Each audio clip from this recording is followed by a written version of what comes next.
We're here at Immaculate Conception for our third week in June, all talking about Eucharistic adoration, reflecting upon the great gift of Jesus Christ and his adoration and our adoration of him and being able to be present to him. And I remember at some point in my life, I was talking to somebody, talking about being excited to go to adoration, to pray, have that opportunity to be near Jesus, to pray.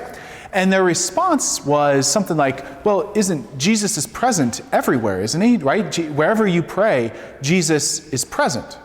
And of course, that's true, right? Jesus is present in creation. He's present, right? He even says in the gospel, where 2 or 3 are gathered in my name, there I am.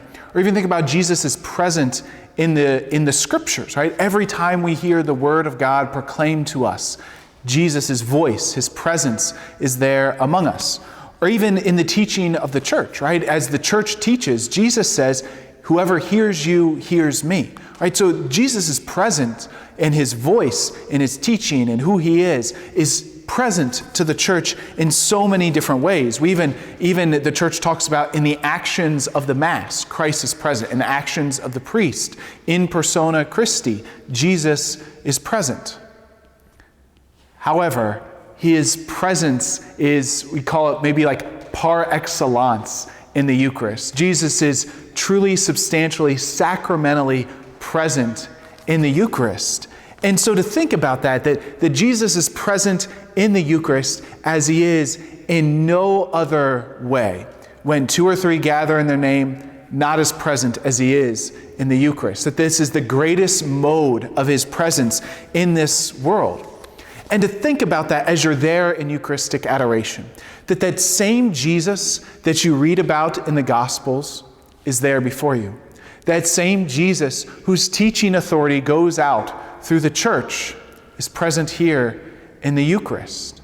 So all of those stories in the gospel, whether it's Jesus healing the man with a withered hand, or Jesus raising Lazarus from the dead, Jesus dying on the cross, rising from the dead, that same Jesus that we read about in the scriptures is present here before us in adoration, which is amazing that he's really there, that's the same person present before us who simply waits for us to be there near him.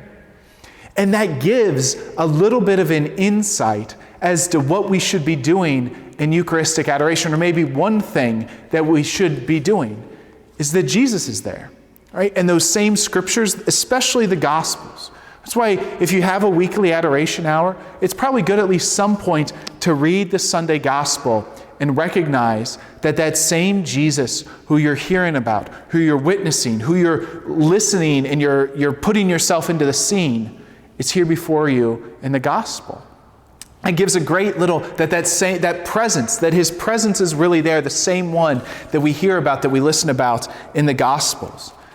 And you can picture yourself there in the gospel because you're actually there. You can picture how this scene would have followed out because Jesus Christ is literally right here with you in the Eucharist.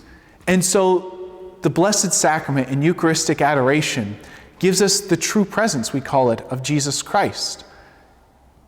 Because it's the case that same Jesus who's present in the Gospels, who was present at the Sea of Galilee, who died on the cross on Calvary, is present before us in the Eucharist. So we thank God for this gift, that he actually wants to be near us, that he actually wants to be present to us. And then we follow his example in being present to those in our lives. Right?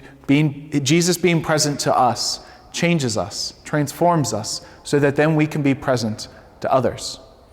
And so thanks for tuning in to this week's Year of the Eucharist video as we reflect on this great gift of Eucharistic adoration. And we'll have one more next week to wrap up this great month of June and reflecting on adoration.